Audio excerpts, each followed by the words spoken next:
We are back. Welcome, everybody. I am excited to be back. The wait is finally over, and we are ready for season number 10 of the SRL TCR Championship as we kick off from the Circuito de Jerez here in Spain. It is going to be an absolutely fantastic evening of racing. The pre-seasons are over and done with. The wait is finally over, and we have a full pack of drivers prepared for this season with over 20 teams, 22 teams in fact, with 50 drivers signed up, and with the majority of those getting down on track here for the opening round of the season. It is going to be action-packed as always. If you are new around here, make sure you hit that subscribe button here on SRL TV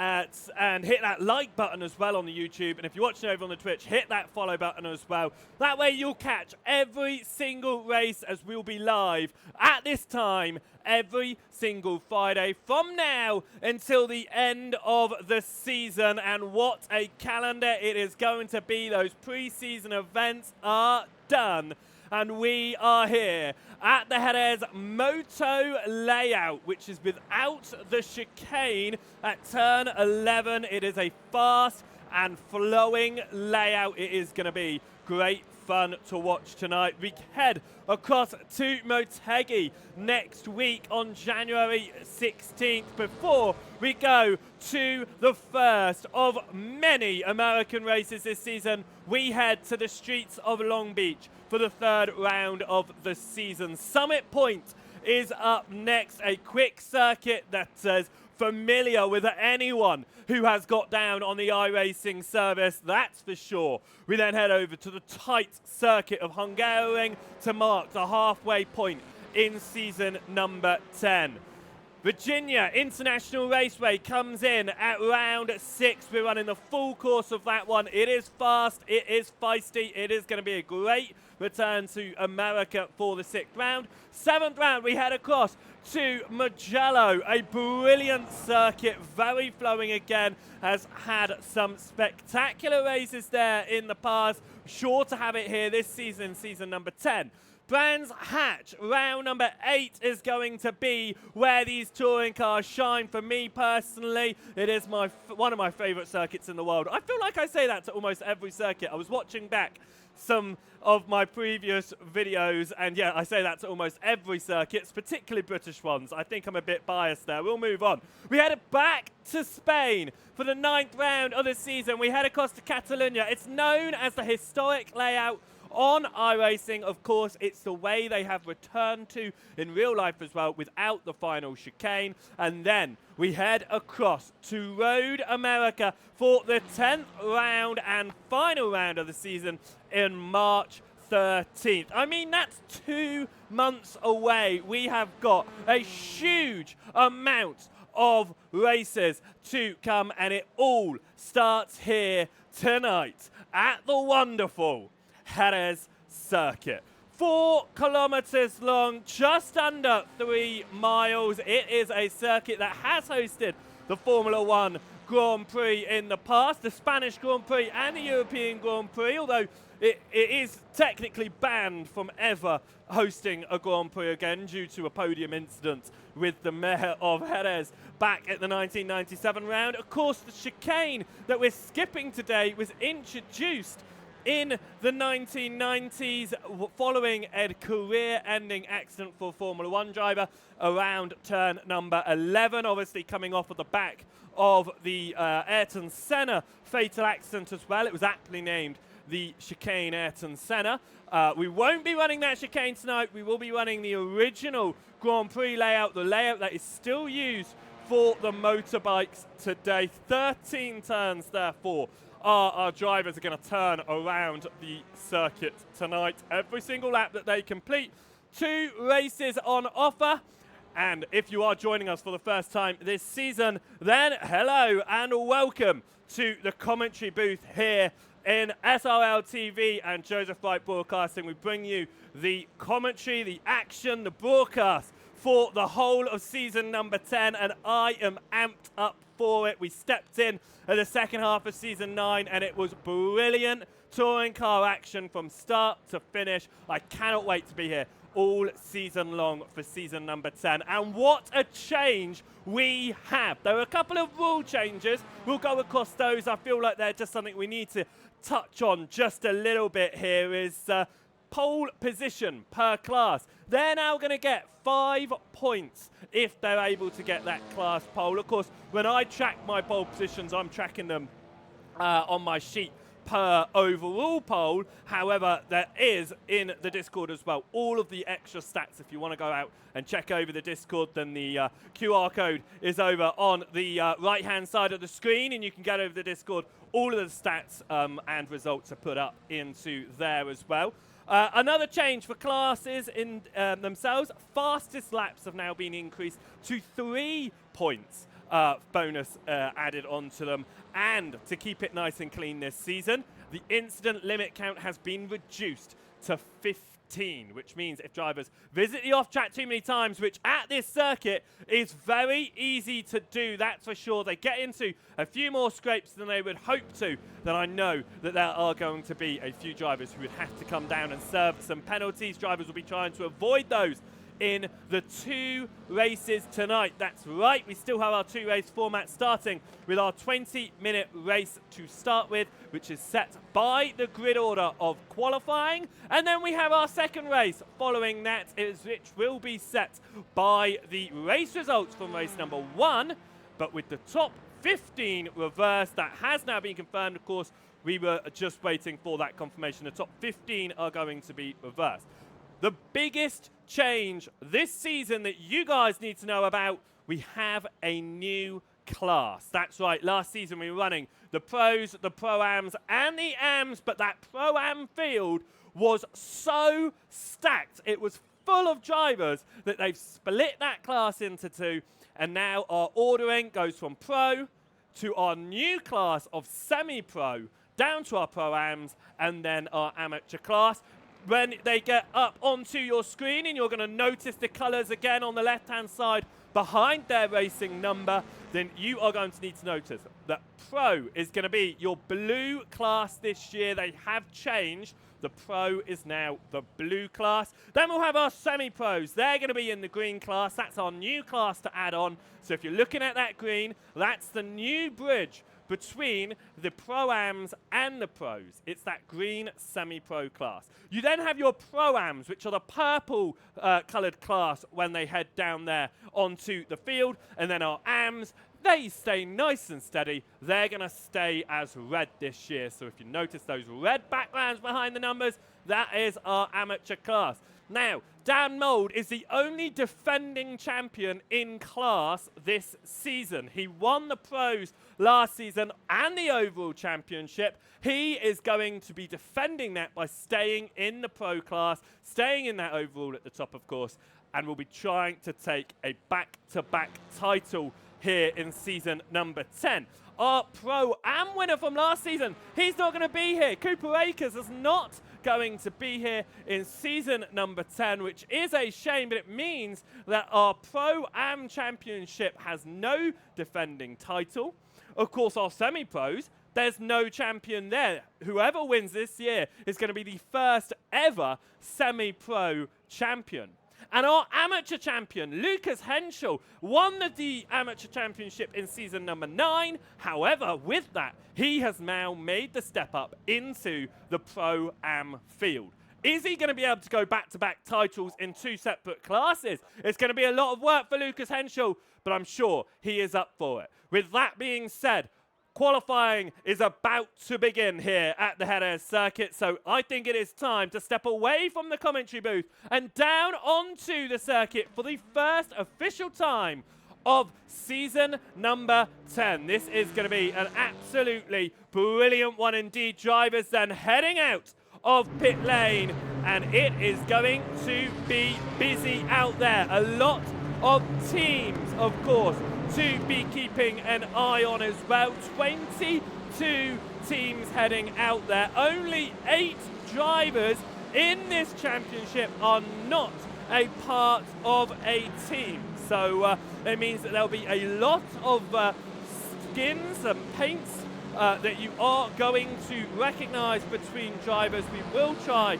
our best as well to keep that bottom third up throughout this season, so you know who we're watching and you can see what team they're a part of. We are watching right now Logan McKinsey, the number 4 machine, and he is running an independent this year, so he has not got any teammates out there on track. And really, there are some teams that are going to have a benefit this season of having those teammates. Not only because you're in a pair, you've got your close teammate, there are a lot of sister teams out there. The SRL posse, they have 5 teams. There are 10 drivers racing under the SRL brand. You've got SRL Green, SRL Rosso, SRL Purple, SRL Blue, and SRL White. So those 9 drivers actually, because Andrew Lovesey and SRL White is the only driver in that team. So there's 9 SRL White drivers out there. Jas have got 2 teams out there. Jas Esports with Kev Aylett and Paul Hurley. You've then got Jas Gold with the defending champion, I would argue, but champion of the AM Championship last year, Lucas Henschel, teammate of Chris London. So there's 4 Jas drivers out there. Then you've got the JC Academy drivers. Jay Corley, of course, leading that one. You have got 3 teams. There's 6 drivers under that umbrella. There is a lot out there that may be trying to help each other out. Qualifying then, drivers have completed their outlaps and they are getting started, and I think it is time to see what this Jerez circuit is all about. Logan McKinsey now coming through turn number 2 of Curve Michelin, and then it switches across to the left for turn number 3. Push it out wide, make sure you don't get the off track, and this swooping corner of 4, very easy to get it onto the gravel on the outside. But again, you want to swing to the left to tuck it in for Curvecito Bonds of turn number 5. Put the throttle down, and now it's a straight line all the way down to Curva Danny Pedrosa of turn number 6. You're going to get heavy onto the brakes just after the 100-meter board on the left-hand side. You get it over that curving on the right, push it out to the left, and now you switch it across yet again. So open up the corner for turn number 8 of Curva Jorge Martinez Asper. Now we get in to turn number 8. That's driver off in front. Hopefully it won't distract McKinsey. He stays out of the way. A little bit of gravel coming on the circuit there, and that did look like it was Kim Andre Borkland who went off there. Turn number 9 there, Curve Angelito, and into Curve Paluca of turn 10. This is where this chicane Ayrton Senna is on the right. We're going to skip that and go to Curve Alex Crivel of 11. Into Curve Ferrari of turn number 12. Again, putting your foot down, try and get as far as you can. Heavy onto the brakes for a complete 180-degree hairpin of Curve Jorge Lorenzo through turn number 13, and across the timing line will go as it will try to break the beam here from Logan McKinsey as drivers start to put in their timing, their times. Let's have a little look at how they are doing out there. As there we go, we got the first of our times on the board. This is Lucas Henschel running in Jas Gold. He is looking to go in back-to-back titles, stepping up out of the amateur class, up into that purple Pro-Am field this season. Remember, on the left-hand side, those colours, the blue is our pro drivers, the green is our semi-pro drivers. Those 2 colours have changed for this year, so just keep your eye out on those 2. Now we head up towards the hairpin once more of Curve Danny Pedrosa here for turn number 6. Now Henschel is in a very big train of drivers that's going to help him on the straights. Is it going to hinder him through the corners? At the moment, Anthony Lammer is the only pro driver to have put in a presentable lap time at the top there, as we see Gonzalo Oliveira go up to 3rd position in the Pro-Am field. Now, this is something to remember, that these classes can be changed up until the end of round 3. So round number 4, we could see some changes to the classes, but from round 4, it'll be all the same. Just to keep an eye out on that you may see some drivers changing classes as the races, as the events wind on up until round number 4. Now, Lucas Henschel is part of this gaggle of cars that's going to come across the timing line. Will it be a lap time on the board here for Lucas Henschel, or will it be yet another invalid lap? And that's certainly the case. Only about half of the field have been able to get in a valid lap at the moment, as SRL Green is part of that huge posse of SRL drivers. This is John Brown heading around in the green semi-pro class, as now we start to see the pro drivers finding their way towards the front of the overall field. And at the moment, it is Adam Dalmont of Next Gen Racing Green who is the fastest in this session. Dalmont was quick last season in the races he attended. He wasn't always able to get the best results, however. Is he going to be able to get it onto pole position here for the first round of the season, or will Dan Mould find his way back on to pole position for this season? Most poles in the overall, in the Pro Championship was went the way of Kim Borkland last season. He took 4 poles in the 10 races. Can Borkland do something similar this season? He's currently 4th fastest as Dalmont goes across the timing line. Here is Kim Borkland racing for Sim Racing Forces Norway.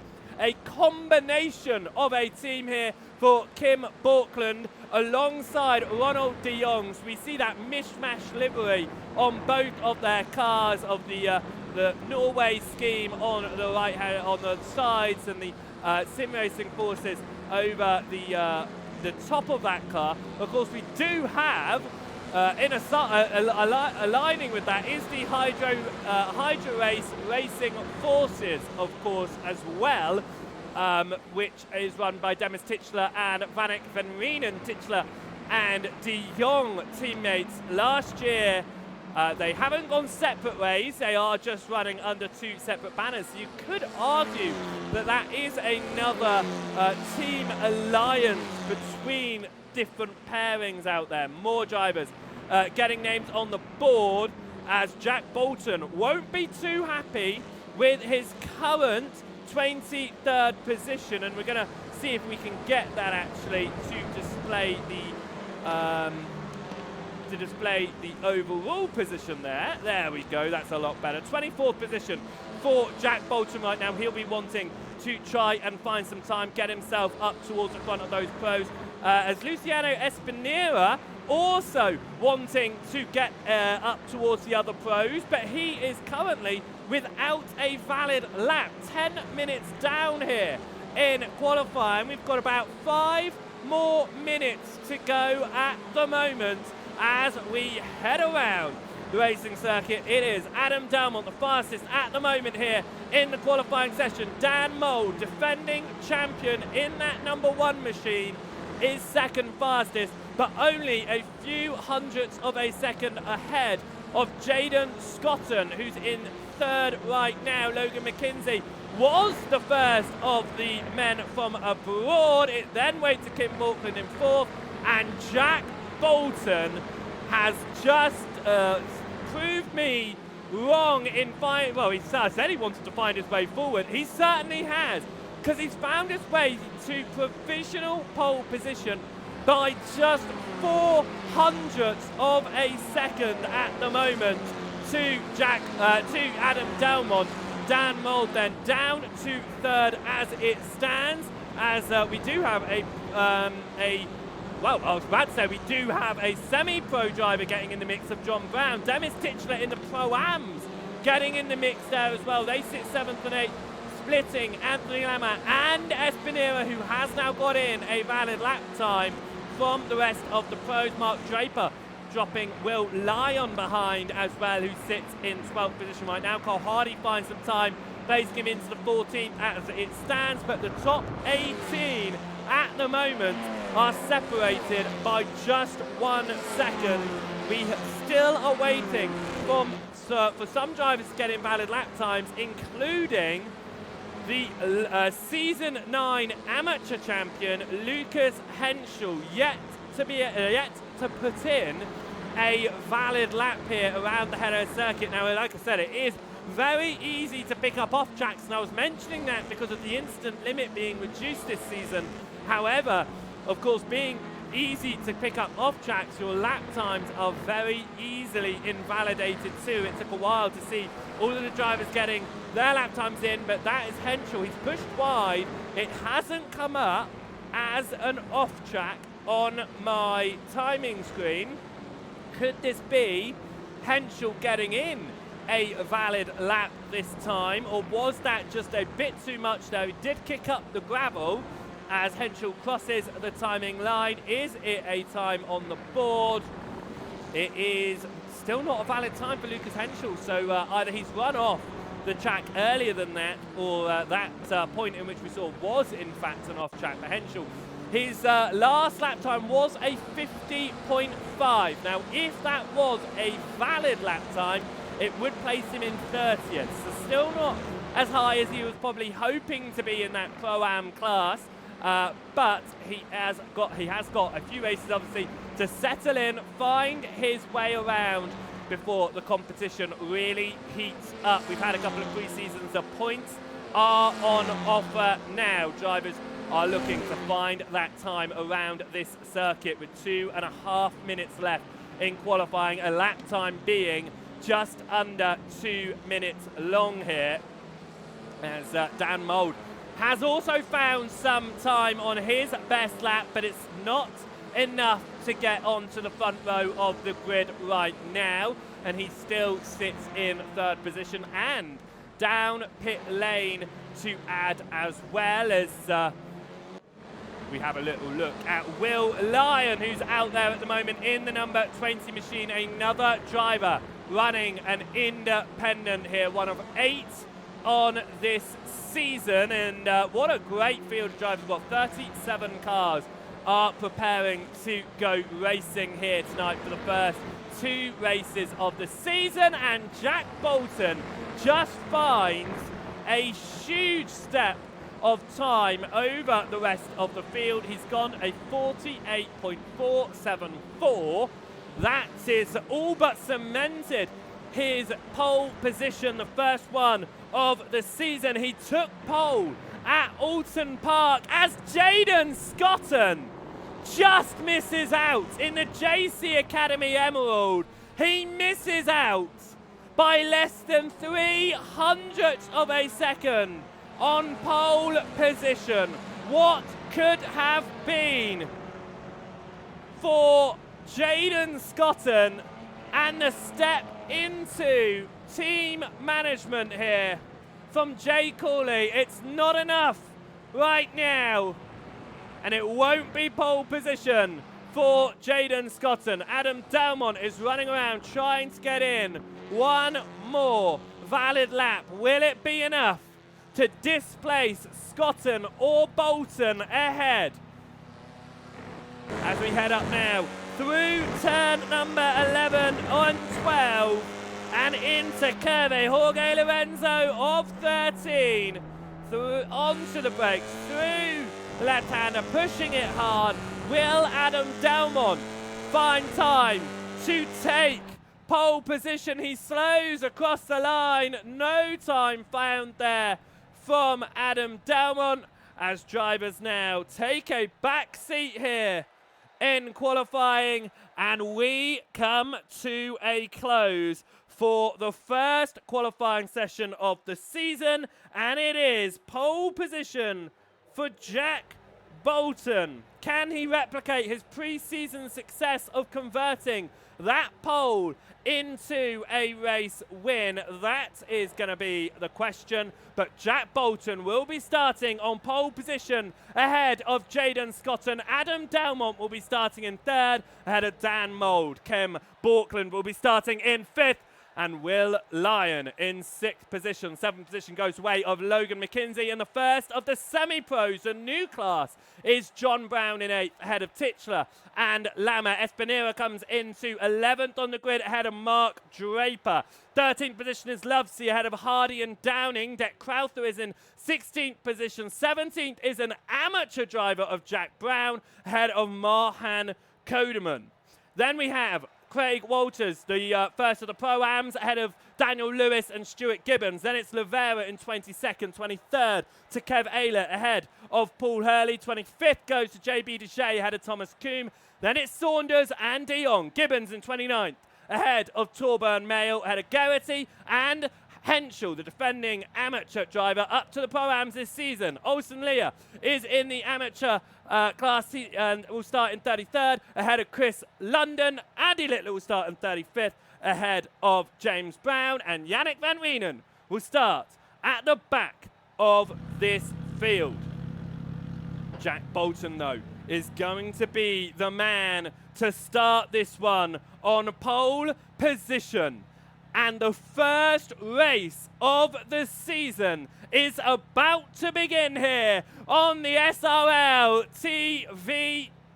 We are about to begin, so I hope you are ready for the action-packed race ahead. 20 minutes on the clock. Bolton on pole ahead of Jaden Scotton. And we are green and away here for the first race of the season. Round one at Jerez. Bolton gets a good launch. Scotton goes defensive into turn number one. Delmont looks to try and get around the outside. Can't do it. Lyon gets up the inside of McKinsey as they go through turn number one. It is all clean behind as we remain side by side. Up ahead, it is still side by side for second position as Jaden Scotton now under attack from Adam Delmont. Jack Bolton is pulling away at the front of the field as Kim Borkland wants to get involved, could invite Dan Mould into that one, but Adam Delmont's up to second. Borkland finds his way through, and after a great qualifying, Scotton finds himself down to fourth, but looking now to get back up the inside of Borkland as we head up towards turn number 6. We're going to get on the brakes. It's side by side. Scotton on the inside. He's going to have to switch around to the outside of Borkland now, but can he hold on to the podium? On the outside line, it goes the way of Borkland, and here comes Dan Mould. Looks to the inside. There's not quite enough overlap there at the front of the field, and Mould finds himself off the circuit. He does get himself back on, but down to 8th position overall, having to fight now with Demis Titchler as they come up towards turn number 11. No chicane to contend with here, as just behind, that's Anthony Lama looking to try and get around the outside of Mark Draper. Draper was pushing to the inside. There's drivers onto the gravel, kicking it up as we push hard off the circuit. In the background there was JB Deshay, and around goes the 84 machine of Mark Draper.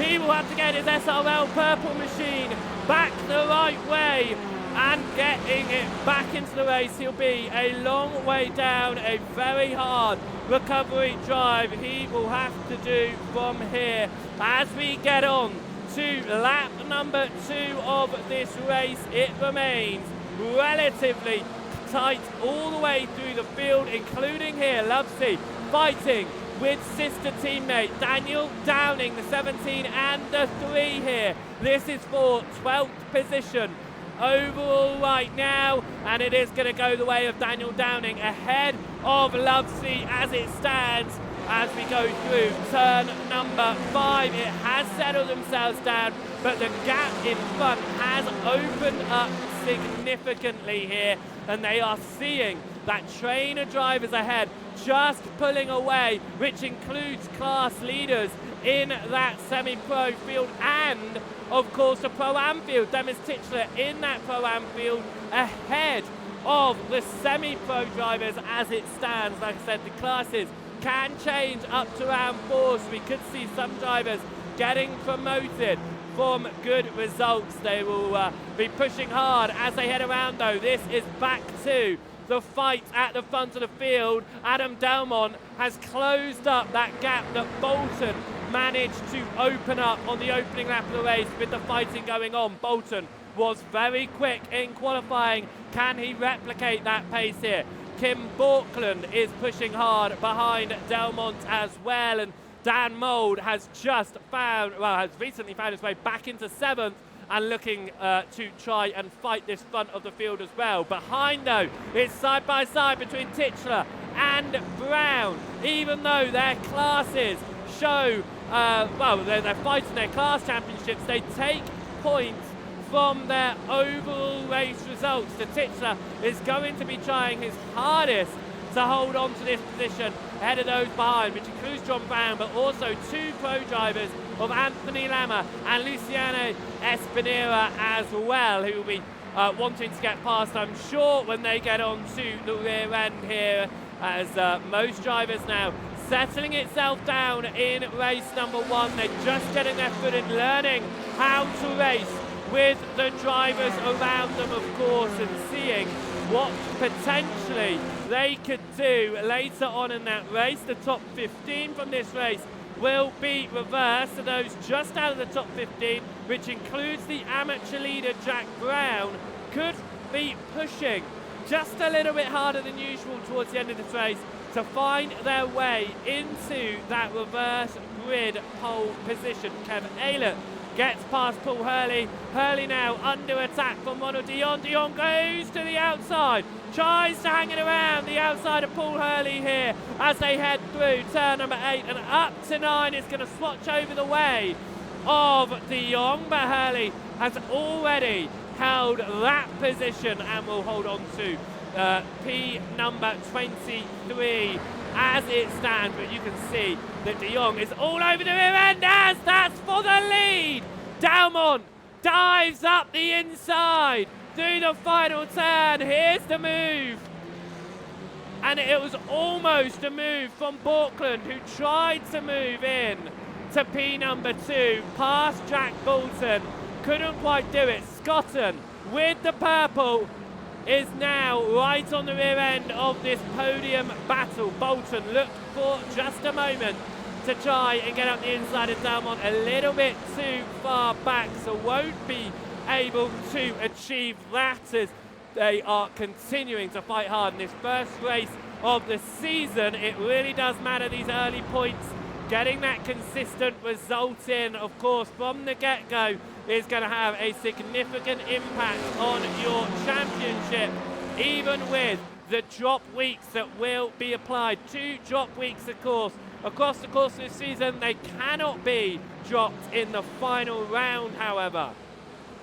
So drivers that aren't having their best go of it here can find this round dropped later on if they have a disastrous run. But right now, it's not a disastrous run for any of the pro drivers that sit inside the top 7 right now. Anthony Lama and Luciano Espinera. I wouldn't consider this a disastrous run, but it's certainly not a run that they would be hoping for with other classes in the mix ahead of them right now. This is continuing to be the chase for the win in this one, but behind Torburn Mayo now, potentially looking to try and get past Ben Gibbons as we head up towards turn number 11 as we skip the chicane, and it looks like Lucas Henschel wanting to get involved in this one as well. Henschel in the Pro-Am field, it's the amateur drivers ahead of him. He looks to the outside, Mayo holds into the middle of the circuit, and it looks like it was about to go 3 wide behind. It does not, as it looks like we may, oh no we don't, I thought we may have lost Adam Dalmont. We certainly didn't, which is fortunate indeed. But Adam Dalmont continues to run around now at the front of this field ahead of Bolton. Borkland still behind, but is right on the rear end of Jack Bolton. Would have seen how Delmont was able to dive up the inside of turn 13, and will be thinking about how he could do the same potentially as this race continues. We head up now towards turn number 6, the curve Danny Pedrosa, and it is almost side by side behind as Will Lyon looked to the outside of Logan McKenzie. It wasn't quite enough of an overlap though, and he slots in behind once more. This is the fight for a top 5.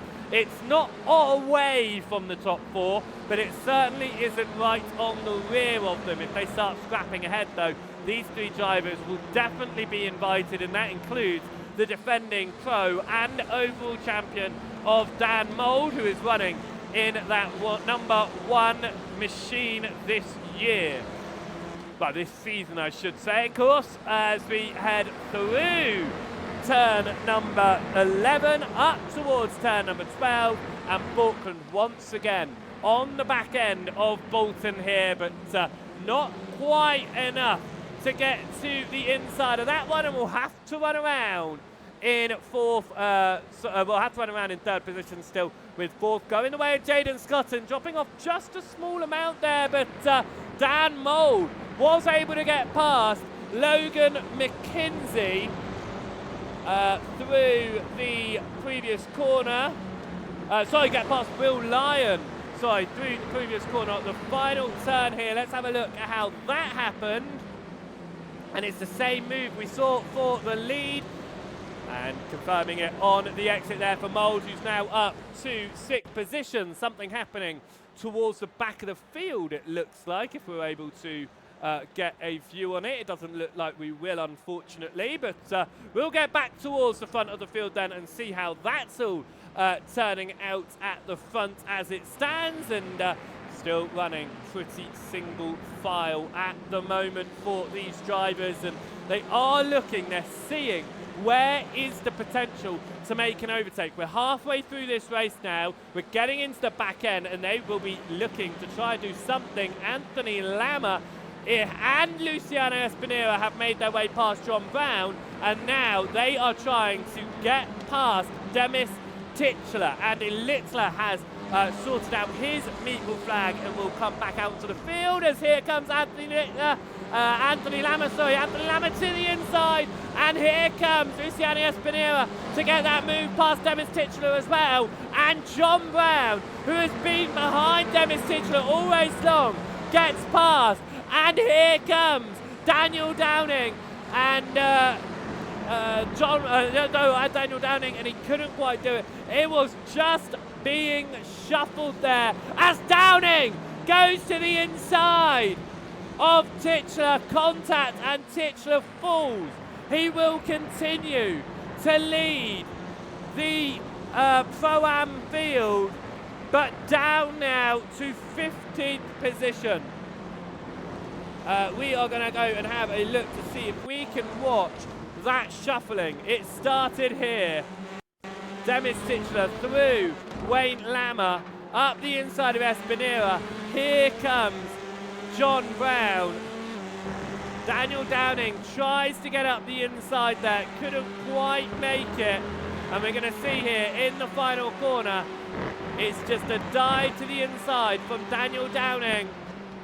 A bit too late on the brakes, and just a nudge with Titchler there, who puts the power in to get the car going straight again.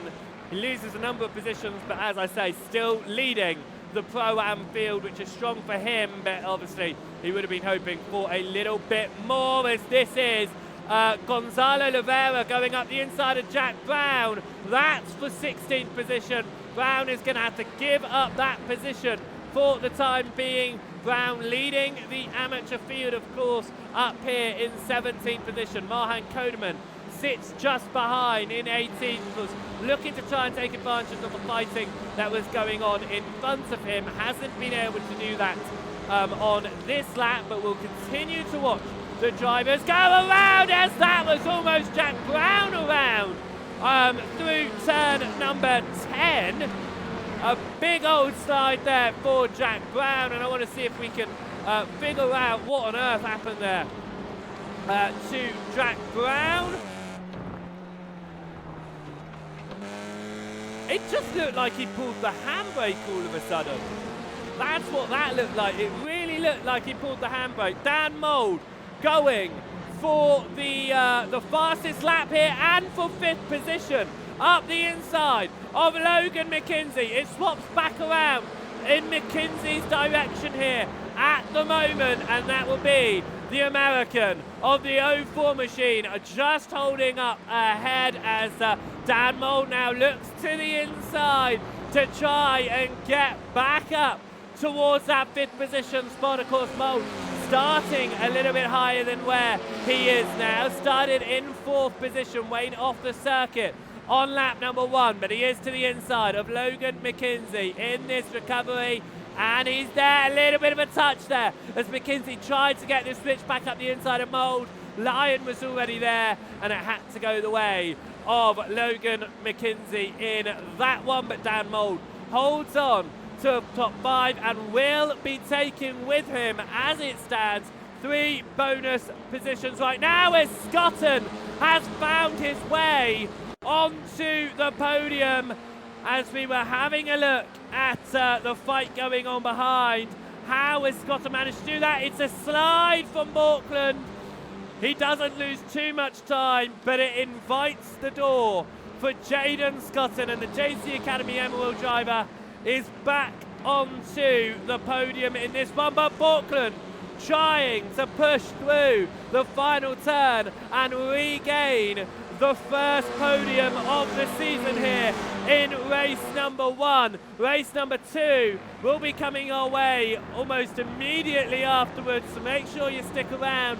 If you're watching over on the YouTube, hit that subscribe button and that thumbs up to show your support for SRLTV. If you're over on the Twitch, make sure that you hit that follow button to show the support for Joseph White Broadcasting. Right, we head up through turn number 4 there, so I lose my track numbers. Turn number 4 for this leading train of drivers.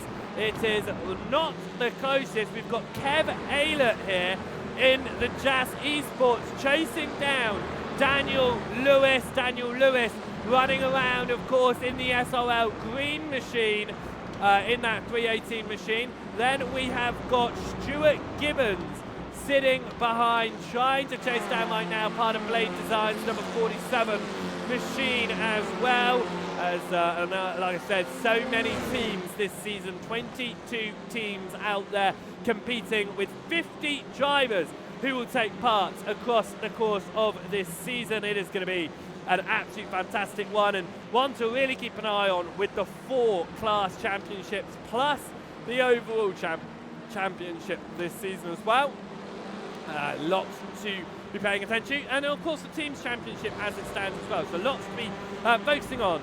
Flashing lights there from Stuart Gibbons. He just wants to remind drivers ahead of him, hey, I'm here, don't forget about me, I'm going to get involved in this fight at some point. That point is not right this moment though, as we've got 3.5 minutes left on the clock. We are going to be heading on to potentially the 3rd to last lap, could potentially be the penultimate lap of this one, but we're going to continue to see how it goes at the moment with Delmont ahead of Jack Bolton. Of course, Bolton starting from pole position, Delmont starting from 3rd, but it doesn't matter where you start, it matters where you finish. Bolton will take the 5 bonus points for pole, but he will not take the full points for winning the race here, nor will Adam Delmont take the full points out of this week, out of this race either, because Dan Mould has got those bonus points for the fastest lap. So those bonus points can really come in handy later on in the season. Those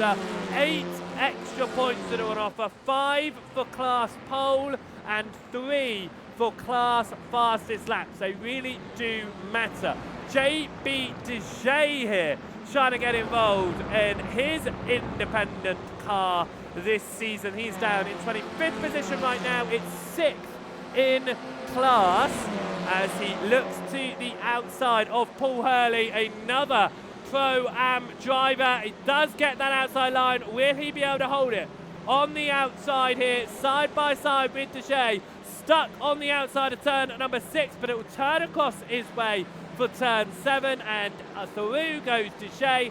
Paul Hurley down to 25th position. Thomas Coombe and Jeff Saunders 2nd and 3rd in the amateur field.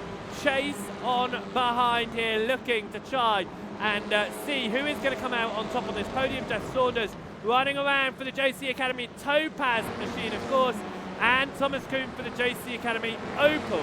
So they are within sister teams here, although under different banners. Final lap of the race, it has come out the white flag on lap number 11 here. Around the Jerez circuit, Adam Delmont leads the way by 0.3 of a second. Are we going to see last-ditch moves from any of these drivers that are right behind another one? Or are we going to see them happy with their results that they're going to see now? As it stands, Demis Titchler, he was knocked out of a top 10 with contact earlier in the race. Can he find himself on the reverse grid pole? It's certainly looking that way right now as the leaders come down towards turn number 6 in their train that has certainly separated out a bit. This is the 3-car fight for the lead of the, well, the 2-car fight, sorry, for the podium in the, this is the new semi-pro class. John Brown is leading that semi-pro class, keeping up with the pros ahead of him as Daniel Downing leading ahead of Andrew Lovesley here. Carl Hardy just behind as well, looking to potentially try and take that podium on the last lap as Kev Aylett looked for a moment to try and take 7th in class away from Daniel Lewis and get a top 20 overall. It won't happen there, but Adam Delmont is going to start the day off in the way that he wants the season to begin. Adam Delmont converts 3rd position on the grid to an overall race win, and it is issues behind through the final corner. Dan Mould and Logan McKenzie come home. Well, Dan Mould comes home 3rd, McKenzie 4th, Scotton 5th. Now it's changing. Lyon 5th, Scotton 6th, Borkland 7th. What happened at the end of that one? Contact. Borkland looked to get up the inside of Jaden Scotton. There's contact. Borkland came to a dead stop to make sure that Scotton held that position there.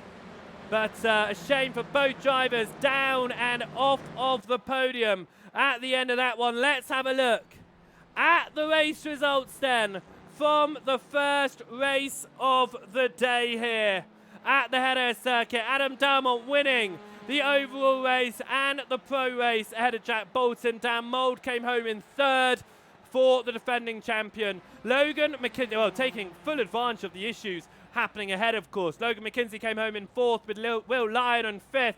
Jaden Scotton coming home in the end to take 6th. He will be won't be too happy with that, I'm sure. Kim Borkland will come home in 7th out of Anthony Lama and Luciano Espinera. John Brown was your first ever your first ever semi-pro winner. And in that one, he came home 10th overall. Then we had 11th go the way of Daniel Downing ahead of Andrew Lovesley. Carl Hardy came home in 13th with Deck Crowther in 14th. And Demis Titchler, he still managed, even with the contact, to take a win in the Pro-Am class and will take pole in the final race of the day. Then Gonzalo Rivera came home in 16th. Jack Brown winning the amateur race in that one ahead of Marhan Kodeman in 18th overall, ahead of Craig Walters, and Daniel Lewis in 20th position. 21st went the way of Kev Aylett ahead of Stuart Gibbons. Ronald Dion came home in 23rd position. JB Duché in 24th. Paul Hurley came home in 25th with Jeff Saunders in 26th out of Thomas Coombe. Then it was Ben Gibbons in 28th out of Vigard Olsen Leah. Fraser Garrity took home 30th position. 31st went the way of Torburn Mayle ahead of Lucas Henschel. James Brown came home in 33rd position ahead of Yannick Van Reenen. Andy Littler came home in 35th ahead of Mark Draper and Chris London finished that race 1 lap down and in 37th position. Right, that was race number 1 done and dusted. And we are going to have a little bit of a look here and see.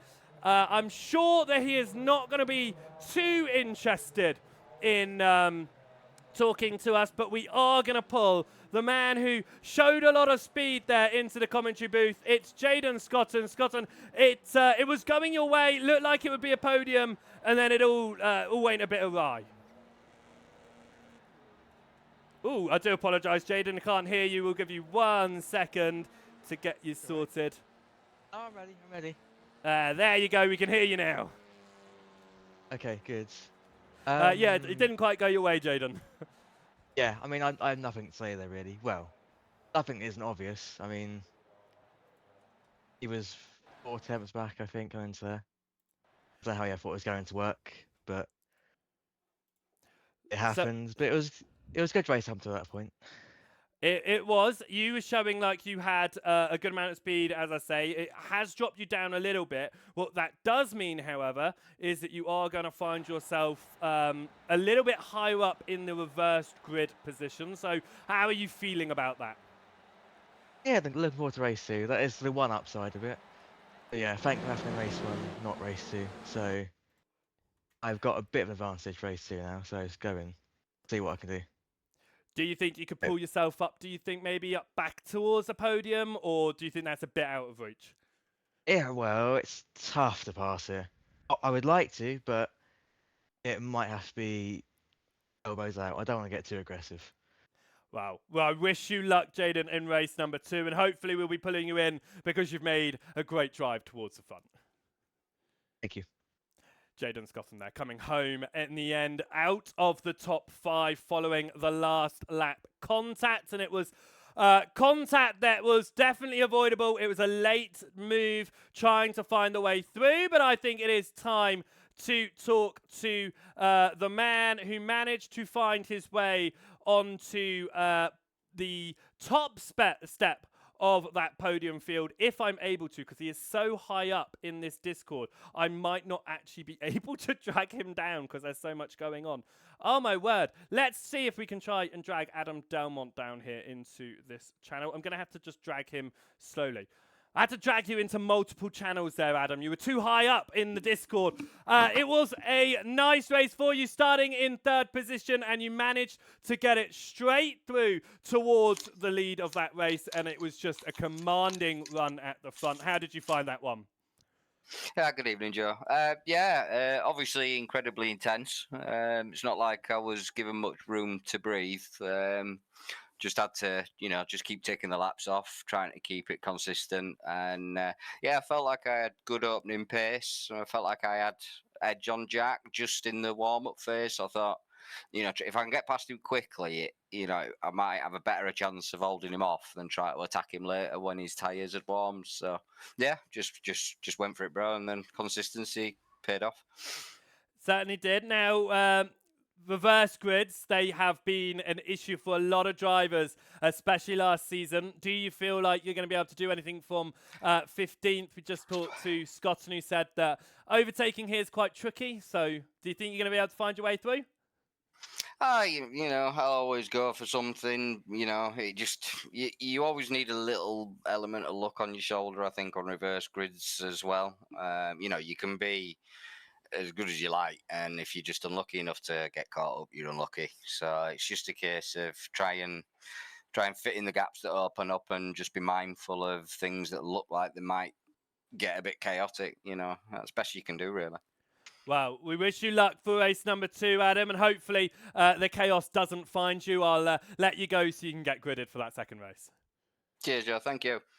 Adam Delmont there, winning race number 1. And with that being said then, let's have a look at how the grid is going to start for race number 2. It will see the top 15 drivers reversed, which means that we are going to have Demis Titchler, the Pro-Am driver, out on pole position ahead of Deck Crowther. Carl Hardy will start in 3rd position ahead of Andrew Lovesey.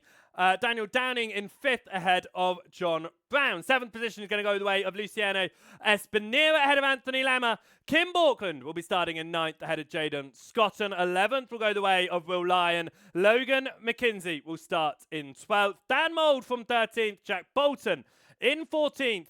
And the race 1 winner of Adam Delmont will be starting this one from 15th position. The rest of your field are going to be in order from their race 1 results. That's going to be Lavera, then Brown, then Codeman. Then we will see behind that Walters, Lewis, Aylett and Gibbons, De Jong, Dijay, Hurley, Saunders, Coombe, Gibbons, Olsen, Leah, Garrity, Mayo, Henschel, Brown, Van Reenen, Littler, Mark Draper, and at the back of the field, Chris London. Race number 2 then is about to begin, and we are gonna find ourselves on the grid for this one. And you can see Demis Titchler there on the left-hand side of our TV monitors. It's the right-hand side of the circuit, the inside of turn number 1. Deck Crowther is on the left-hand side of the circuit, the right-hand side of our TV screens. And we'll be starting this one from 2nd position on that front row. From 2nd position in race number 1, we saw that driver dive to the inside. Now, of course, this one is longer. We are going to see 25 minutes on the board for race number 2. And we are green and away. There was slight movement in the background there as we head up towards turn number 1. It is going to go 3 wide in the background here, up towards turn 1. Can we keep it clean as pro drivers try to move through? That's Bolton, who's going to get a big knock from the number 20. Goes slightly sideways, holds it, but he touches Lammer, and Lammer's evening goes from bad to worse. He tries his hardest to keep it out of the way. He does so. Always with an inverted grid, you see just a little bit more aggression as drivers find their way through the field. But it has been issues for Anthony Lammer, who falls down the order in the pro class there, side by side, towards the back of the field, as well as we head up now to back towards the front of this one. And Demis Titchler has done a good job of holding off at the front, the top 5 pulling away here. Espinero is the front of the pro drivers as he sits in 6th position right now, but Kim Borkland actually is the leader of the pro drivers. I should correct myself as it's side by side ahead, and Lovesey gets up the inside of Carl Hardy here as we head towards the end of the lap. It's side by side with Hardy up the inside, looking for an overall podium at the moment. Borkland just behind, gets to the inside of Lovesey as well. There's no contact there, they keep it all clean. And once again, Lovesey's going to be side by side as that's to the inside. Espinera trying to get up the inside of Borkland. It could become under attack here from Scotton, and Scotton gets past Espinera around the outside. Jaden Scotton now 2nd in class. 6th on the race, and it's contact for Espinera behind as McKinsey goes aggressive up the inside. Bolton to the inside of Jack Brown. I can't keep track of all the overtakes that are trying to happen here as these pro drivers push to try and move through the field. We head up towards turn number 1 again. Some late moves on the brakes here to try and make some moves up the inside. Bolton stuck on the outside of Logan McKinsey here in the fight for 8th position. It will swap over to Bolton's inside line though, and does hold on to 8th as it stands. The leading 3 drivers have opened up that gap, and right now Lovesey is the first of the drivers being under attack from the pros in this top 5 part of the field at the moment as they try to make their way up the order and on to the front of the overall field. It is movement behind as Delmont trying to get around the outside of Mould. Mould switches it over to try and get to the inside of Daniel Downing as they run side by side in the sister teams. There are a lot of SRL machines out there, of course, 9 of them in this season across 5 teams, as that was Delmont trying to follow Downing through but Mould has got the speed on the outside. Now Delmont switches over to get the inside line, trying to keep it right to the rear bumper to follow through, and that's exactly what he has done. Dan Mould up to 11th overall. Adam Delmont up to 12th position right now. It's going to be tricky for him to move up the order, but he is following the defending champion as it stands, and both of them slowly trying to carve their way through the field. Jack Bolton carved his way through the field on the opening lap of the race, up 4 positions from the start right now. He is the biggest class mover out there at the moment. As Demis Titchener comes across the line, you can see the gap he's got over Deck Crowther, who's got the gap over Carl Hardy. Scotton goes purple, looking to get those bonus 3 points for the class fastest lap of the race. Hardy is going to be trying to defend as hard as he can from Lovesey and the pro drivers behind this new green semi-pro field. The divide between the pros and the pro-ams, that additional step between the two of them, it means we've seen a couple of the pros drop from last season drop into the pro-ams, into the semi-pros, and we've seen a couple of the pro-ams step up into this semi-pro class as well as Lovesey. Just look for a moment to go to the inside, and Borkland tries to dive to the outside of Lovesey. There's contact, and through goes Jaden Scotton. Scotton now leads the pro field, but will want the win over all those points here, meaning over all points. They take their points even for the class championships based on the results from the overall race results. So each of these class inter-class overtakes, they do matter, they do make an impact on the championship, and of course alongside them fighting for their class championships, they are fighting for their team championships and the overall championship, where all the classes are combined into one. And right now Demis Titchener, he sits in the 3rd highest class, so he's sitting in the Pro-Am field, that purple field, and is leading a very good job actually from pole to pull away quite so strong here. The fastest lap of the race bouncing between drivers. Dan Mould holds on to it at the moment towards the mid part of the field, and yes, we're looking at the 20th. This is the mid part of the field. The drivers also running in trains right now, just looking to see if they can potentially make a move. Borkland kicking up a little bit of gravel onto the circuit there. 19 minutes left on the clock as we watch Luciano Espinera of the Bike 500 team. He sits in 7th position in this race right now and looking to try and find his way through. It is 3rd in class for him. Lovesey to the inside of Hardy. Will it turn into an overtaking opportunity here from Scotton? Borkland tried it before, it doesn't work out for Borkland, but Scotton to the inside of Andrew Lovesey. They're side by side right now. To the inside once more goes Scotton. Lovesey stuck on that wider line, but it will switch back the number 3's way as we go into turn number 9 and now into 10. It's still side by side as Scotton's got the speed on the outside, and Scotton is through.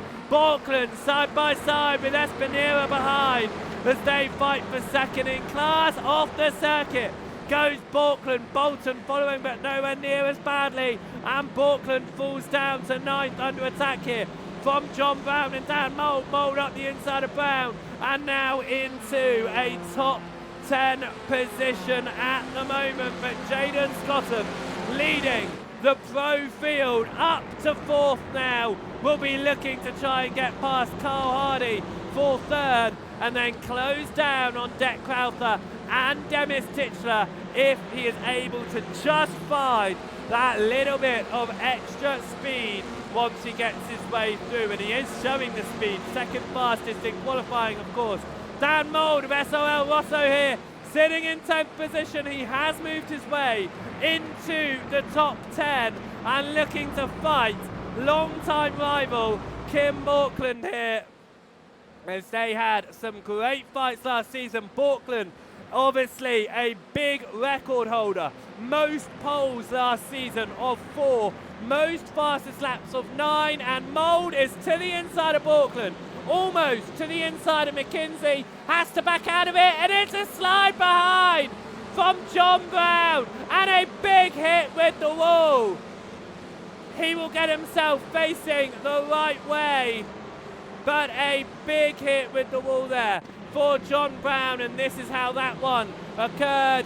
Is it a nudge from Delmont? It is a slight nudge there from Delmont, and a big hit into the wall for the first ever semi-pro winner. He does find himself racing once again, and fortunately for him, there is no meatball flag. So even with the heavy hit to the wall, John Brown will not have to come down pit lane, as it is side-by-side action through the final hairpin in the fight towards the front. Scotton has found his way onto the overall podium as Bolton looking to try and get past these semi-pro drivers in front. It's side-by-side behind with Espinera up the inside of Borkland, and here comes Logan McKenzie to try and get up the inside of Borkland as well, and he is there inside. Alongside, gets through Dan Mould now, trying to get the speed on the exit. He won't be able to hold it on that outside line, but he could try to do it on the switchback, as he will just have to wait behind for the moment. But you can see a whole host of pro drivers in front of him. Espinera visiting the gravel up ahead there will slow this chasing field of drivers down, but Demis Titchler, 10 minutes into this race, is maintaining a 2.5 second advantage over Deck Crowther right now. So Titchler is in with a brilliant opportunity to take an overall victory. It only happened once last season that a driver not in the Pro Championship won an overall race. Will it happen more often this season, or will the pros find their way to the back towards the front, even in these reverse grids? Now, of course, because the pro field is smaller than last season, because they've split the fields up into 4 classes, it means that we are going to see more of the variety of classes in front of the pros come race number 2, come the invert. And right now, Scotton has done a great job to move his way into 3rd, but you can see it's a second gap to Deck Crowther that he is currently trying to close up as it stands. Lights flashing there as that is Dan Mould taking to the grass to get to the inside of Borkland. Borkland swings to the outside for turn number 1. Mould backs out of it in the hopes that Borkland will overdrive the machine, perhaps. Doesn't do it. Side by side for Delmont and Downing behind us. Adam Delmont moves his way into 11th, and Lyon looks to try and take advantage of Delmont unsettling Downing here, trying to get through up into 12th overall, but Downing pushing hard in the SRL purple machine. What can Will Lyon do in his independent entry? He is going to get to the inside line, move up into 12th position overall in this race, and Lovesey still behind Carl Hardy. This is the fight for second in the semi-pro field. Here comes Jack Bolton though. Lovesey doesn't fight it too hard, allows Bolton through, potentially to try and take advantage. If he can stick with Bolton here, when Bolton gets past Hardy, could he potentially take advantage of that and also get through right now? Jaden Scotton is down to half a second behind Deck Crowther, so we could see that change in position very shortly. There they are going through our screens. This is still that fight for 4th position now overall, being led by Carl Hardy, who has done a great job of keeping cars behind him. So has Andrew Lovesey. How is Deck Crowther going to fare when he gets Scotton over his rear end? I said down to less than half a second at the front, and here goes Bolton to the inside of Carl Hardy again. Hardy doesn't fight it too hard there. He knows he's got Lovesey behind him, and if he wants to fight a bit too hard, Lovesey can take full advantage and get through. A number of cars down pit lane through accidents there, heading out of pit lane. They'll try to stay out of the way of the cars coming through on the lead lap of this race. Bolton does stay ahead of Carl Hardy as Jaden Scotton here pushing hard, is right behind Jack Crowther. Are we going to see Scotton make the move for second overall here? I anticipate it will be through Kirby Danny Pedrosa, turn number 6, which is the upcoming hairpin. It'll be a great opportunity on the break for Scotton if he is close enough. Still 2 seconds back at the moment though. 2 tenths of a second back. Is he going to make that dive? No, he sticks to the outside. He does close up though to Crowther, even heavier than he was before.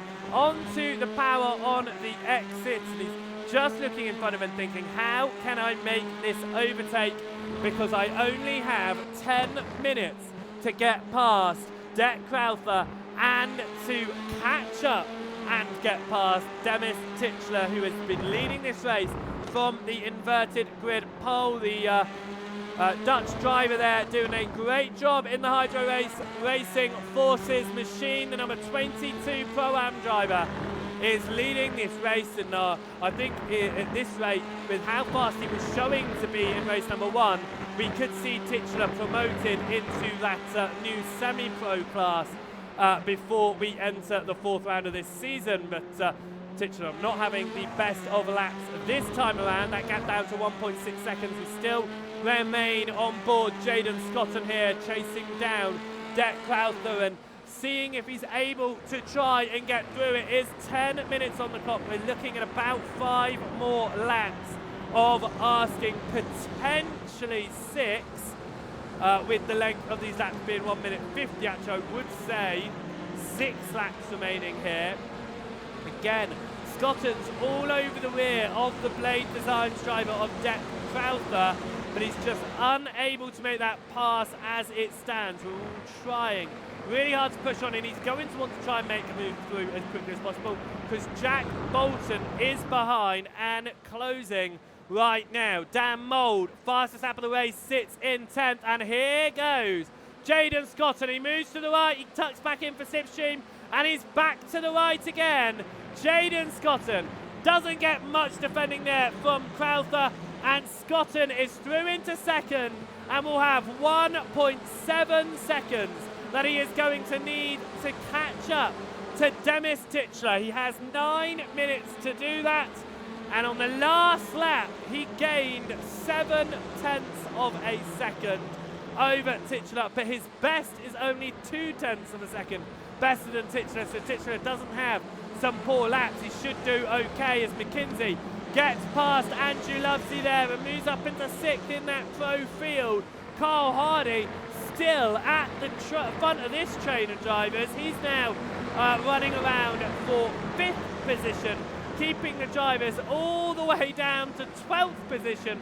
Very busy indeed, certainly, as Espinera looks to try and get up the inside of Lovesey. That's Borkland, incredibly wide through the final turn, and Dan Mould gets through. Over the timing line they go, side by side, as Delmont now tries to get around the outside of Kim Borkland into turn number 1. He wants to try and hold it there, he can't. He visits the gravel, and Will Lyon now can put Delmont back down to 12th. This has contact with Borkland. They were 3 wide. There was nowhere for Delmont to go as he was pinched in that manoeuvre. They are still side by side, Borkland and Delmont here. They run for 11th position in this race. It's moving around ahead as Delmont does get into 11th. Mould is in 9th. There Will Lyon. Lovesey holds on to 8th position right now. Gravel being kicked up as Borkland's looking aggressive to try and make this move here, but Dan Mould also looking to try and get past the semi-pro driver, and Delmont dives to the inside of Will Lyon, and it turns into a very aggressive move there from Delmont that almost works in his favour. Just a tiny tap. I'm not saying it was a bad move at all, just a very late move that almost worked out for Adam Delmont. Lyon there will hold on to 10th position stand, but he visits the gravel and it's going to open the door for Delmont. There's a little bit of contact though, slows him down. Borkland now goes to the inside as Delmont visits the gravel, and they are going to run side by side through turn number 10 up towards 11 here with Borkland on the right hand side of Delmont. Continuing to run side by side as they head through 12. Can they all keep it on the track? They certainly can. Dalmont's going to have the inside through the final corner here, and it will go the way of Dalmont Borkland. Not able to do a switchback on that really tight corner at that speed, and will have to just hold on behind for now as we head up towards turn number 1. Scotton has closed the gap to the lead down to 0.6 of a second here. So Demis Titchler has been doing a really good job at holding the overall lead of this race as it stands. Half a second stand between Titchler and Scotton. Scotton looking for an overall race win to match his class win here as we head up now through turn number 5. The Curve Cito Pons from Adam Dalmont and Kim Borkland's fight that has sort of settled themselves down now. John Brown will have to visit pit lane for a penalty. He has picked that one up for the incident limit, reduced this season to 15, of course. So the semi-pro driver will have to visit pit lane and will not score very good points in this second race of the day. Dan Mould up to 8th right now, looking to try and get past Luciana Espinera, who has been driving with well, I would say a big pair between his legs, because he's been pushing it very, very hard on a number of his overtakes. He's not been hesitating to make moves, go defensive, go aggressive, and it has led to some small bits of contact, but nothing major. And I think that's exactly what touring car racing is about, is that small little nudge, that little kiss that we saw there from Andrew Lovesley on the back of Dan Mould, and that's about all you need in the touring cars to get it to just do what you want ahead of you, so you can try and make that move. That certainly happened here from Lyon, who then touched Lovesley on the rear just afterwards. Almost went for the move into turn number 1. He's going to try it into turn 2 with a switchback. It was a defensive moment there from Lovesley. A little bit of contact, realised he wasn't clear, went back onto the racing line, and through goes Will Lyon up to 9th position. This is now the fight for the lead, as Scotton has made his way past Demis Titchler, and we are going to see how that occurred. It happened in the final corner of the lap, the same way we saw the lead change in race number 1, and Jaden Scotton looks to the inside, I'm sure. No, he doesn't. It is on the exit. It's a late move there from Titchler. Scotton then gets to the left-hand side, and they are running side by side. It's up to turn number 1. It looks like that this overtake is confirmed here as Scotton goes around the outside. Titchler is still there as they continue to ride side by side in towards turn number 2. Scotton carries it deep, and it will be where it switches across the 3. There's almost nothing that Titchler can do on that wide line. What it did do, though, is invite an opening behind for Jack Bolton. He has moved his way into second, knocking Titchler now down to 3rd position, but Bolton managed to do that as we headed up towards turn number 6, and see getting a really good exit there out of turn 5, side by side between Bolton and Titchler in what was the fight for second. Titchler losing the lead of the race at the start of the lap.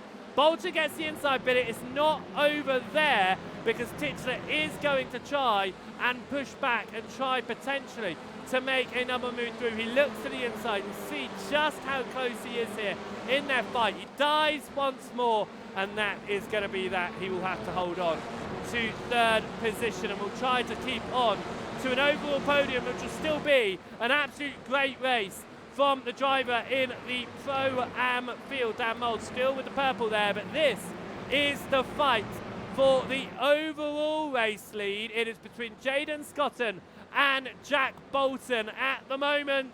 0.2 of a second separate them. Scotton lost out on a race 1 podium after contact on the final lap at the final corner. He leads here on the penultimate lap of the race with Jack Bolton behind.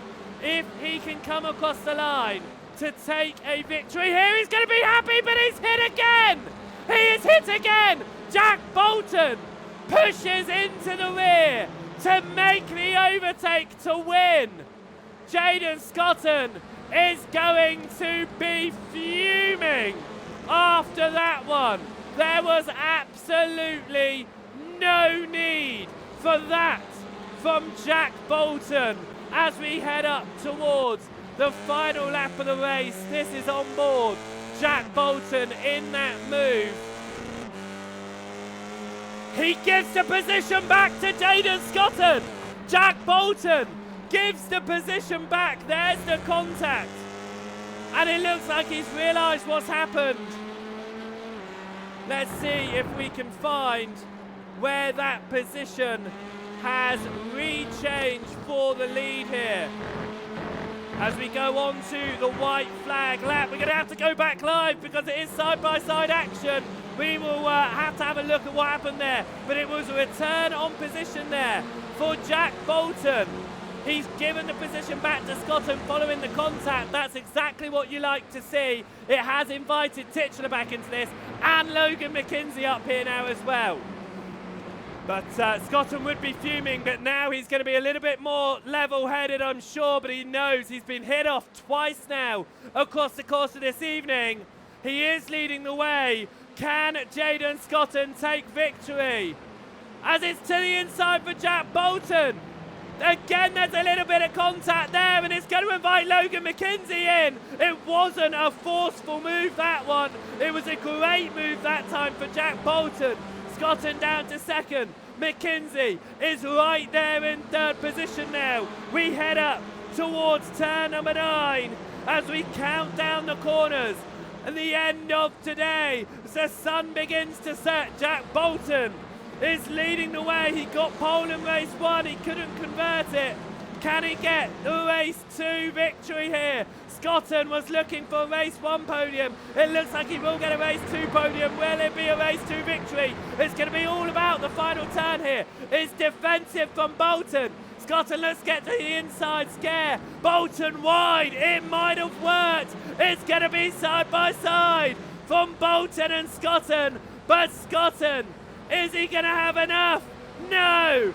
Jack Bolton will win ahead of Scotton and McKenzie. The top 3 separated by less than 0.2 of a second over the line. Titchener wins in class, Crowther wins in class, and Jack Brown wins in class. What an end to that one. What an end to race number 1. Let's have race number 2, sorry. Let's have just one more look at that as we come up towards the final turn. It was an attempted move there from Scotton to try and get through. You can see how close they are. Here comes McKenzie, and that is the leading 3 drivers across the line. What a race. It was. Could have been a win from Scotton, but you've got to take that second place, and ultimately Bolton did let him through and then made that move better with a more clean overtake afterwards. So we'll definitely pull Scotton in for another interview though after that one.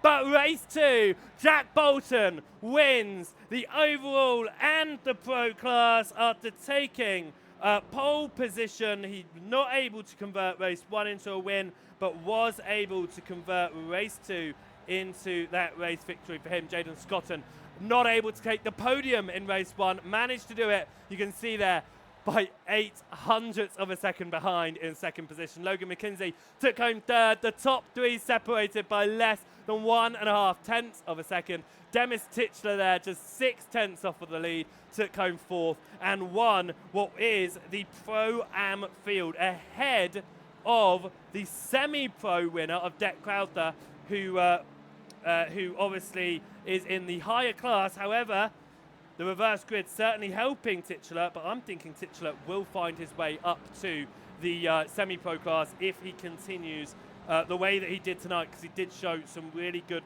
pace in his machine. Jack Crowther coming home 5th overall and winning the semi-pros ahead of Luciano Espinera. Dan Mole came home in 7th ahead of Will Lyon, Adam Delmont and Carl Hardy. 11th position went the way of Andrew Lovesey, had a Kim Borkland. Daniel Downing came home in 13th, had a Codeman.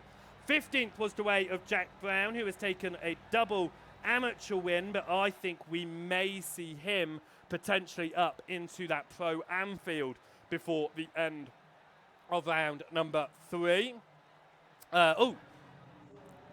As I've hit the wrong button there, we'll keep on going. After Jack Brown was Gonzalo Levera in 16th. 17th was for Ronald de Jong.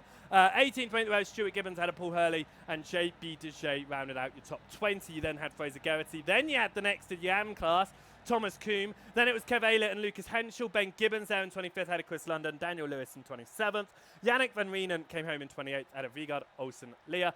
Mark Draper was a lap down, head of Torburn Mayle and James Brown. 2 laps down with Saunders and John Brown, and out of the race was Andy Littler, Anthony Lammer, and Craig Walters. Right, let's see who we can pull across into the booth for that one, because it was an incredible race, and I think that it is only right that the first person that we pull into the booth once again for that one has to be the man who we talked to after race number 1. It didn't quite go his way. It almost went perfectly for you, Jaden, in race number 2. There was that contact on the penultimate lap.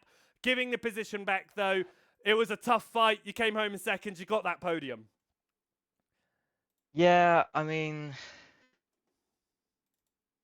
Fleck could have been a bit cleaner. You know, he did give a place back, to be fair, but I then had to go on the defensive because I'd take the inside line out of that last corner. Put it back for a little bit, but it was a good race. It was a good race. It was. You recovered well. You moved up the order. You were showing that pace. You caught up, of course, to Titchler, who was leading, and you got straight through. You weren't making, you weren't waiting around.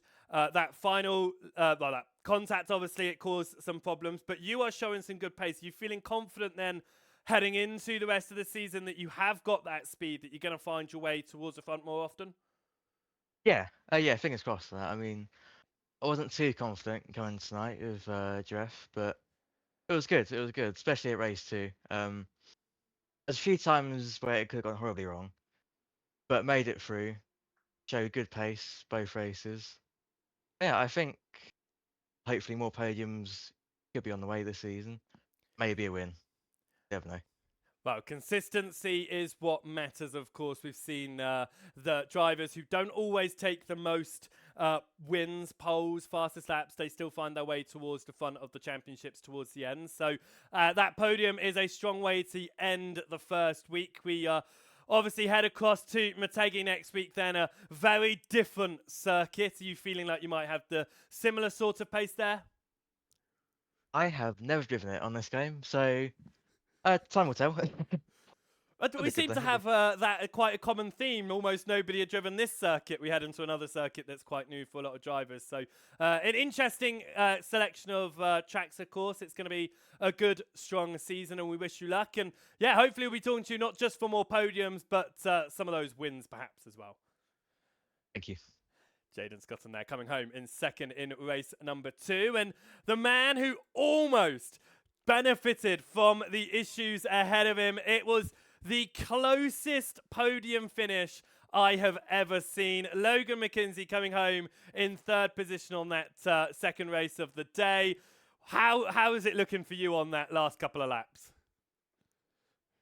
Can you hear me? Am I good? Oh, you're all good there.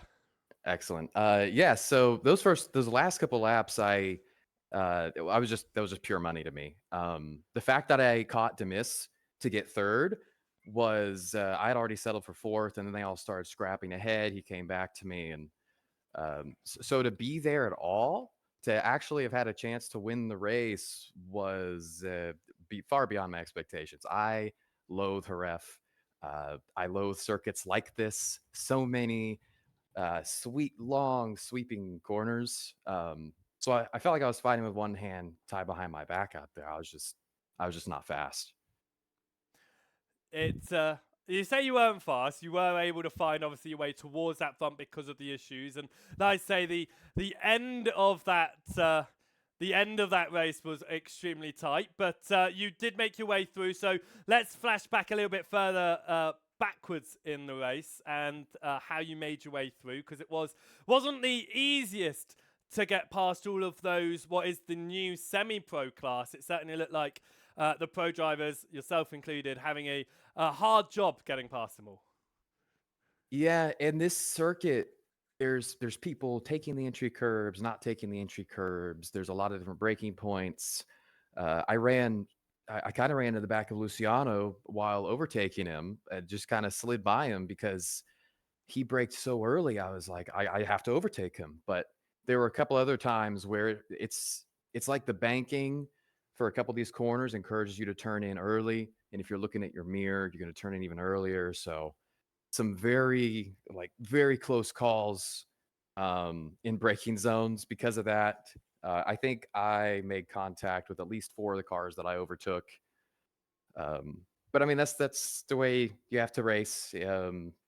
Because if you don't do that, then people are going to do that to you. I mean, I had it done to me in the first race. I just got ate up because I was slow. So whenever I got a chance in this race, I had to jump on it. Wow, you were you showed that that's all you need to do in race number 2. Take advantage of that reverse grid. It makes it challenging. We've got a good selection of tracks coming up, of course. A massive field of drivers. How are you feeling about this season as a whole? Do you think you're going to be able to find your way towards the front more commonly as we head through the season? I think this is definitely, looking at the calendar, probably my second weakest track. I'm not a Hungaroring enjoyer either, so we'll see what happens there. But Motegi, looking forward to it. It's going to be a struggle in the Honda because of the straight line speed, but it's a fantastic track. I've driven every layout of it on this service in TCRs, so I'm looking forward to it. Well, very different from talking to Scotton, who said he's never even touched a track before. You've driven all the layouts of the circuit. It should be a fun one next week, and hopefully we'll be talking to you again, finding your way up into that podium and potentially going for a double podium. I think it's something that is rare, but if you've got the pace, you've got the pace. Yeah, and I mean, that's the goal, is to just finish on the podium every race. I think there is enough chaos in this series with the reverse grid, and it's a very strong grid to begin with. So just finishing on the podium every race is the goal, and then maybe we can bring home that second title. Wow, good luck for the rest of the season, and hopefully we'll talk to you a little bit more. Thanks. Logan McKenzie there, coming home, the final man on the podium, and we're gonna pull across some other drivers just very quickly as we head up towards 11 o'clock here, and we are going to talk to the defending champion, Dan Mould, defending overall and pro champion, of course. Not the evening that you were probably hoping for on the first round of the season, Dan. It was a bit of a challenging one for you, but some great fights. Yeah, we always knew it was going to be tricky this season with the amount of drivers who've entered and the quality of drivers who've entered the pro class. So I'm actually quite happy with the results. I think I got the bonus point for the fastest lap on both races.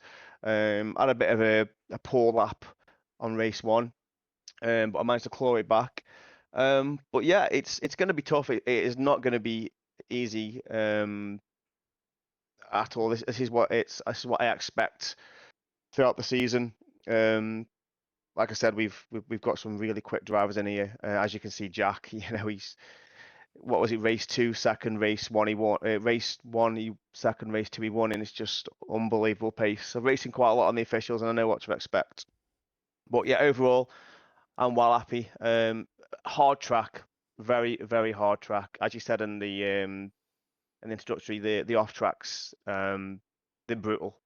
And they play on your mind when you're racing. You don't want to, stack them up, and you're trying to stay on track, but you're also trying to find a different line. And yeah, it's really is an amazing track, but a tricky track. Roll on next week. So next week, heading across to the Motegi circuit. It's one that we've now had Scotton, who said that he's never touched it before. We've had McKinsey, who said that he's driven every single layout in the TCRs. How about you? What's your experience with the Motegi circuit? it's one of my favourites, Motegi. I've always done well there. But saying that, I've not really raced against the caliber of driver that we got in this league, so I expect it to be tricky again. The whole season's going to be tricky, Joe. But this is why we got them in to not make it easy. I wouldn't say it was easy last season, but there's a lot more drivers in there who all of them have got a chance of winning the Pro Championship. And the field as well. The other classes as well. They're all competitive drivers. So yeah, have to put some time down and see what we can do. Today is going to be a challenge to try and defend your title, but as you say, everyone who's in that Pro Championship could definitely find their way to the top of the pros, and everyone in each of the classes all have those opportunities. With 4 classes this season, it means that there's a lot of overall fighting going on out there, but a lot of class fights as well, and as you say, very, very strong drivers. So we wish you luck for season number 10 in your defending of your title. I'm sure you will find your way towards the front again, and you say you're happy, of course. We do have 2 drop weeks, so if this is one of those circuits you find yourself further down, well, that's okay, because you're going to find yourself recovering some points later on in the season. Yeah, I don't believe this is going to be a drop week. I think this is going to be one of my stronger weeks. But you never know. I didn't have confidence around here at all from the start. I saw the pace of Adam and Jack in the practice, and it was tough going. But there are some good tracks, and I've got a bit of time. So yeah, practice makes perfect, as I say. Well, good luck with that, Dan. We'll definitely be talking to you throughout the season as you head your way through the championship and see what sort of results you can get. We'll speak to you again soon. Thank you, mate. Bye. Dan Mod there, coming home. 5th position in class, 7th position overall in that second race today. He talked about race number 1 having some issues towards the start of that race. He certainly did, starting up inside the top 5, visiting the gravel on the opening lap of the race. Was a way to find himself off the gravel on that one as we finish on today's broadcast here at the Jerez circuit. It has been an absolutely fantastic evening of racing as always, and I hope that you guys have enjoyed as we return to the commentary booth for the second time tonight. And it has been a great start to the season. Mold there talking about the fact that he took the bonus points for fastest laps. In fact, he said bonus points for the fastest lap in both races. That's not the case. It's not a singular point. It is a triple point for both of those. 3 points for the fastest lap in race 1 and 3 points for the fastest lap in race 2. Those fastest lap bonus points are per class, so every driver in each class has the opportunity to get them. Same with the bonus points for pole position, which is 5 points. But here, from the Jerez circuit, it is job done. Drivers have found their way so the points on the board. At least they've started their work off. Drivers not attending tonight will obviously take it as a drop and will hope to gain some points later on in the season as drivers start to drop pointed races. But from here at the Jerez circuit, it is over and done with. We are back at Motegi next week from 9:15 p.m. GMT once more. See who is able to find their way to the front. Bolton then with the pole position to his name this season. Delmont and Bolton with a win apiece. That will be added to the overall tally that is being added up on the josephwrightbroadcasting.com website. And you can check out all of the stats for the SRL TCR League from the start of season number 9 over there. If you want to catch up with all of the race highlights of season number 10 as we get going, then head across to the Joseph Wright Broadcasting YouTube channel. We can catch up with all of the highlights for the races as they get released as this season goes on. If you're watching over here on the SRLTV YouTube channel and you haven't already done so, make sure you hit that subscribe button. You're going to be notified when we go live for each of these races, and hit that thumbs up to show your support to the stream as well. If you're watching over on the Joseph Wright TV Twitch channel, make sure you hit that follow button as well, and you'll be notified when we go live for the SRL TCR alongside all of the other wonderful broadcasts we have coming up this year as well. But for me, Joseph Wright, here at Joseph Wright Broadcasting, and for SRL TV, we wish you a brilliant good night, and we will see you next Friday for round number 2. So until then, goodbye.